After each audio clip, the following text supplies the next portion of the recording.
Hello dear friends, I am Cory, and in this video I'm going to paint a murder of crows, which is technically the right definition of a flock of crows.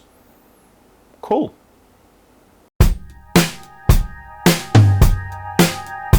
Northumbrian Tinsoldier is back in my channel once more, and not because they have sponsored me, but because I genuinely think that the range of miniature that they produce and sell is absolutely fantastic. I have already painted a Northumbrian Tinsoldier miniature a while ago, which was the Wyrmfolk champion. I will leave the link of that video down in the description. And I'm going to do the same thing in this video, but today I'm not going to paint a single model, but actually a set of 4 miniatures. If you've taken a look at my Instagram recently, and if you want, you will find the link to my Instagram down in the description, you will have noticed that I have painted a lot of miniatures for a game called Burrows and Badgers, which is a skirmish game in which you create a warband made out of anthropomorphic animals. And after I discovered this set of miniatures, I instantly thought that they could be perfect for a game of Burrows and Badgers. A Murder of Crows is a set of 4 metal miniatures that represent a group of anthropomorphic crows bandits. And they are absolutely perfect if you want to build a Burrows and Badger warband. And I think that they can also be used as a Kenku character in your D&D games, so yeah, they're very versatile, I guess. So let's go to the hobby table so that I can show you how to paint a Murder of Crows by Northumbrian Tinsoldiers. These are the 4 miniatures of the set. The models are a 1-part mold monopose miniatures casted in pewter. After cleaning and basing them, I've primed them in black.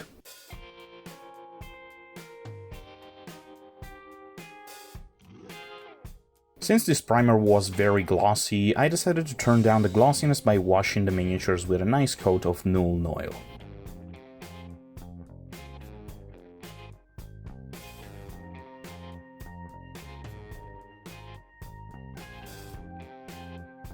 Then I started by roughly dry brushing all the models with the color Dark Reaper from Citadel. This will help me to define all the details of the miniatures, like the feathers.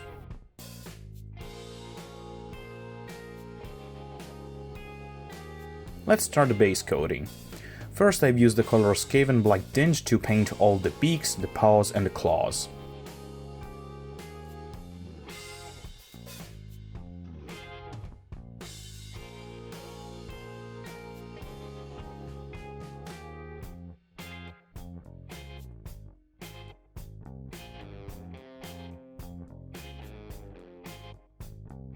Two of them are armed with some very crude wooden weapons, like this one that wields a wood and a steel mace.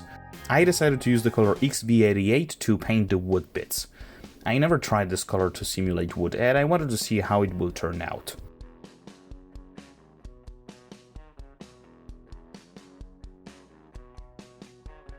And now the crow's thongs. To be honest, I was convinced that crows had black or grey tongue. Don't ask me why, but after a quick Google image search, I've learned that that's not the case. So, to be more realistic, I've used the color Cadian Fleshtone to paint these parts.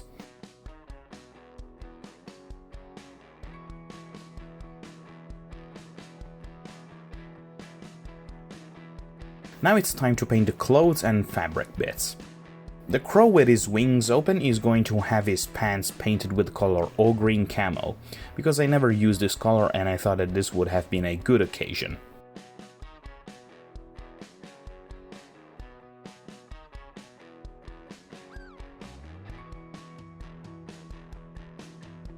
Then it was his jacket turn, and for that I've used the color Doombull Brown.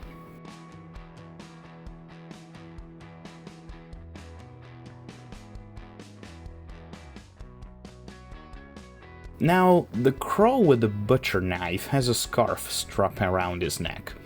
Since crows are dark-colored animal with black being the predominant color, I wanted something that would heavily contrast those tones. So that's why his scarf is going to be very colorful, and for painting it I've used a new color in my paints rack, the color Pastel Green from AK Interactive. After a couple of thin coats, I've free-handed some orange stripes on the scarf with the color Jokaero orange.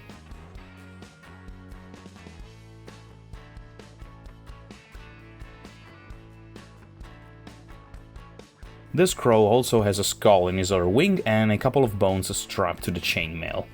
As always, I've painted these bits with the color Khaki from Vallejo.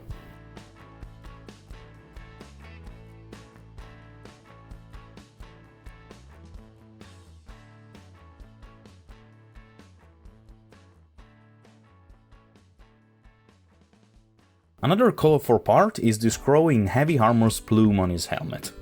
I wanted to keep it simple, so I've painted it with some Khorne red.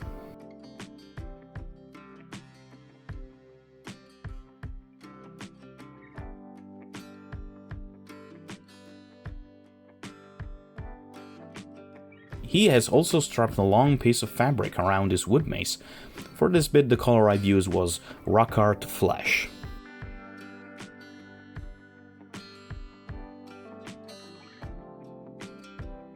The last non-metallic color I used for all the leather parts of this miniature was Steel Legion Drab. There's plenty of leather scattered around this model.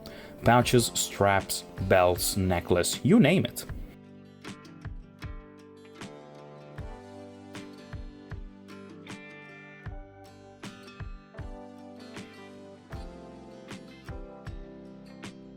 Now the metallics.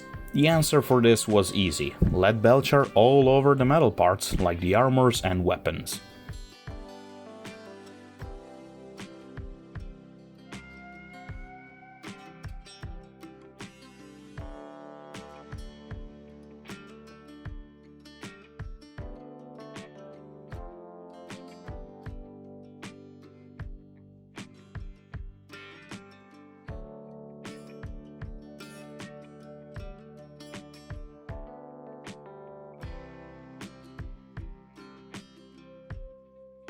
Beside the gold buttons, there is this little medallion on the Butcher Crow's neck.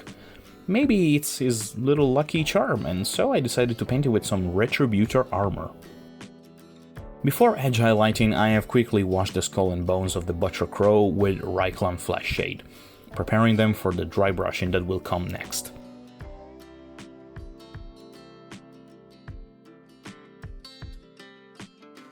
Now it was time to paint the details, which was very straightforward.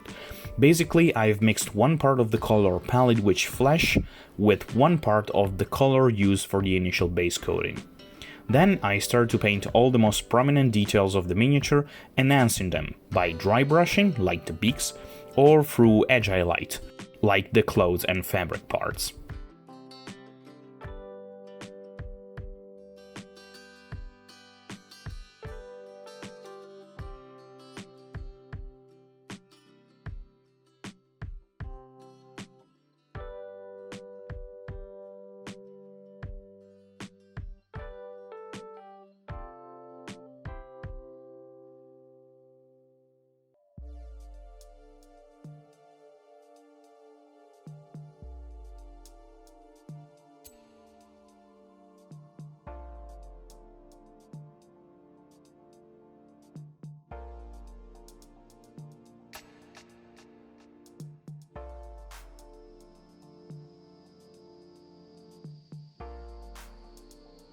Speaking of dry brushing, I have almost forgot about the bones bits.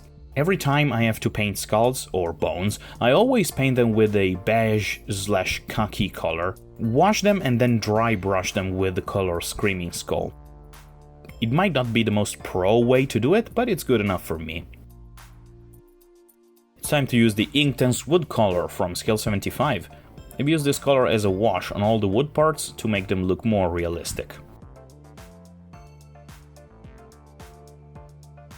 Let's apply the washes. Basically, I heavily thinned down all the washes used on this miniature in order to create a light and shadow kinda look. The washes would pour into the recesses of the models, preserving all of the highlights painted in the previous step. For every paint, I've used the corresponding wash of the same color. Red tone, blue tone, mid-brown, light tone and dark tone from the Army Painter, and Fuegan orange and Casandora yellow from Citadel.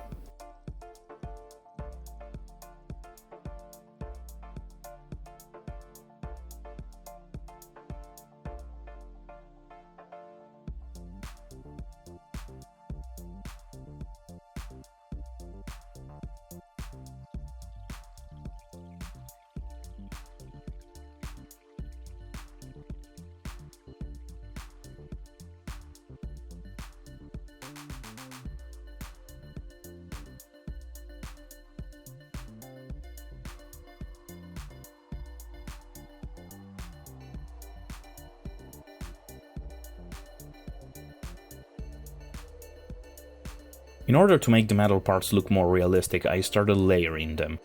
For the gold parts, I've used the color Classic Gold, and for the iron and steel parts, I've used the color Steel, both from Darkstar.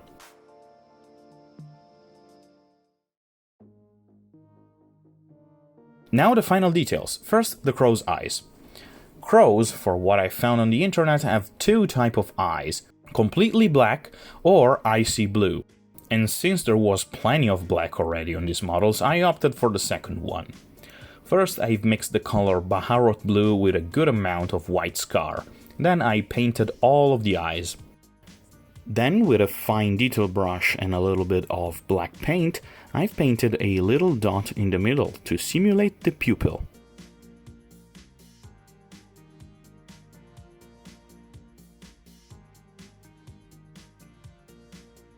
Then the final detail, weathering the miniature with some rust here and there, and to do so I have used both the color medium rust and light rust from Greenstuff World.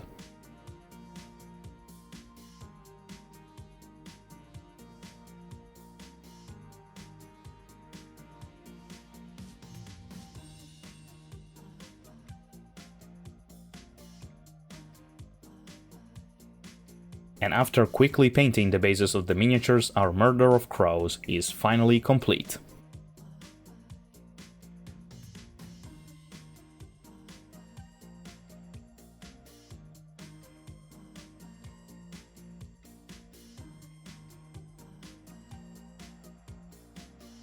Thank you very much, my friend. I hope you enjoyed this video. If you want, down in the description you will find a link to the Northumbrian Tinsoldier website, and also you will find a link to my Instagram. So if you want to follow me there, well, I will be extremely grateful. Let me know down in the comment what you think about this video, this miniature, and if you already knew the existence of Northumbrian Tinsoldiers. And also, if you want, leave a like and subscribe to my channel if you want to see more videos. So this is the end. Thank you very much, my friend. I hope to see you next time.